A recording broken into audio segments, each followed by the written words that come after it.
ሰላም ሰላም ሰላም ባላችሁበት በሙሉ ዋው። ይኸው እንግዲህ እህቶቼ ማለት ነው ቡና ቀርበዋልኝ እና ዛሬ ሰንበት ነው። በነገራችን ላይ እሁድ ነው። እሁድ ጥቅምት 24 ተክለ ሃይማኖት ነው። በአጋጣሚ ነው እንጂ ታስቦ አይደለም። እና ሙስሊም እህቶቼ ወንድሞቼ እንዴት ዋላችሁ? ውሏችሁ እንዴት ነው? ሰላማችሁ ይብዛ ማለት እፈልጋለሁ።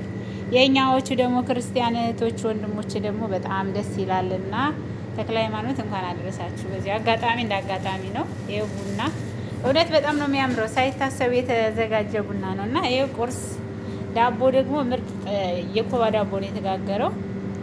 ያው በጣም ያምራል። እጃችሁ ይባረክ። ይሄን ያዘጋጃችሁ እጃችሁ ይባረክ። የቡና ሰርሞን ያዘጋጀው እጁ ይባረክ። ዳቦ የጋገረው ሰው እጃችሁ ይባረክ ብያለሁ። በዚህ አጋጣሚ ማለት ነው። በጣም ያምራል። ቬሪ ናይስ ብያለሁ።